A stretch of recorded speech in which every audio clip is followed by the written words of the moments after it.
Everyone wants to be served. Have you ever gone to an occasion and you just discovered that everyone there is trying to win your attention by trying to offer their service to you? Bringing this, should I get you this? Should I do this for you? You feel so good and so important. That is the joy that comes with being served. You feel so honored. You actually feel like a VIP. Nobody wants to come into an occasion or into a place and be treated like trash. And that's the reality of life.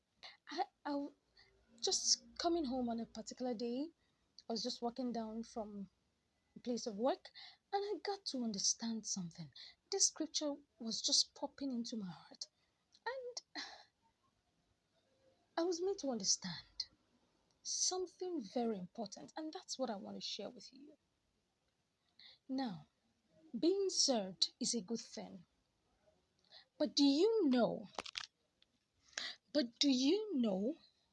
that when you serve, there is a greater joy? Let me explain. Everyone is actually conversing for change. Let this be better, let this be better, let this be better. And certain times we just sit passively and it's like we're dishing out instructions because normally that's the way it is. Maybe you're a boss, you're a manager, you're a supervisor, you're this, you're that in an office, you already have a position. So in that place, it's normal for you to dish out instructions. Certain things are not done if you do not initiate the process. Certain times we need to step out of the box. We need to actually change the conventional way of doing things. That was what Jesus did. He initiated that move. Imagine what he did when he began to wash his disciples' feet. Let me ask you, if you and I were Jesus, would you be able to wash your disciples' feet? Would I be able to wash my disciples' feet? Now, looking at the world where we're in, it looks so impossible because every person in authority wants to be served.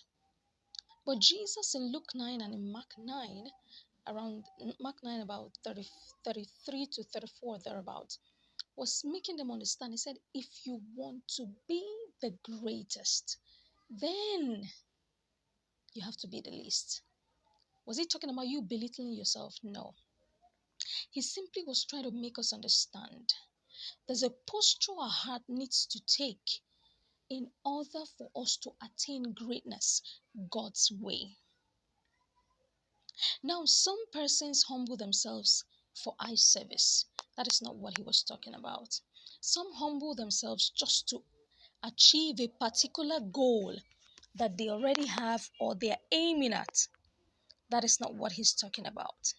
What he is really pointing at is truly having a heart disposition that is willing to go as low as possible to please God, and in that process, draw men unto God. Now, drawing men unto God in the sense that we who are change agents or transformational agents, if indeed we want to see things happen, we should be willing to go down to any length for God. I'll share this story to buttress this point. Now, a certain man was seeking for a job in a bank, and he was trying to find a way to get close to his supposed boss to be. And someone directed him to the church one of the days. And when he got there, he said, "Please, I'm looking for so person." And the man pointed at the boss he was looking for. And immediately he saw him. He saw this supposed big man, not just supposed. In fact, he saw this big man, a bank manager, for that matter, was among those who were keeping the sanctuary clean at his level. And the man who was looking for a job in the bank was humbled by what he saw. He told himself, if a bank manager can bring himself down to this level, then what can I not do for God? Now, if you listen to the story carefully, you can see that that bank manager has initiated a change process by his life and heart disposition. That's exactly what Jesus wanted to happen. He said, if you want to be the greatest, then you be the least. In you humbling yourself to serve God at whatever capacity He wants you to serve Him per time, whether it is below your physical status, your physical affluence, your physical position in the society or anywhere you are, whatever it is that you have that should make it impossible for you to serve Him at what level He wants, then that thing should be kept aside so that your heart being right with God, you begin to serve Him. And in the process, you draw men. Just like Him, Jesus, He said, even as I have washed your feet, then you must do the same for others. He initiated a process. He was teaching us about our heart posture and disposition. And that's exactly the point. Not we becoming slaves or becoming servants that are not called servants by God,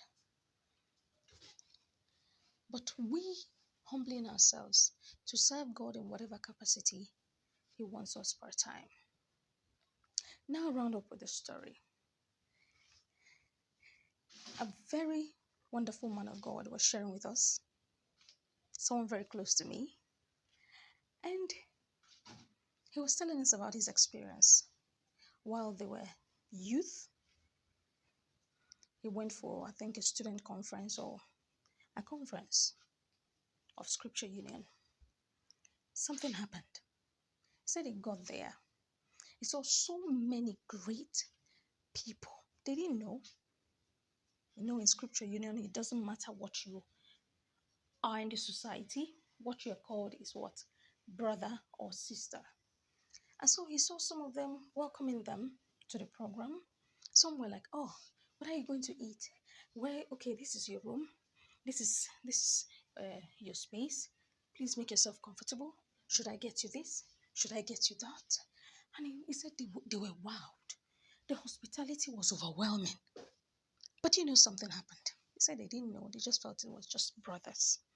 Until in the evening when they were asked to introduce the officials, then he began to hear the chief judge, the chief judge of the state, the this, the that, men who were timbers and calibers in that state and its environ were the ones calling them SARS and attending to their needs like they were the VIPs instead of the dignitaries who were serving being regarded as VIPs. He said that shook him. He learned something from that experience. That is the reason Jesus said, if you want to be the greatest, then you have to be the least.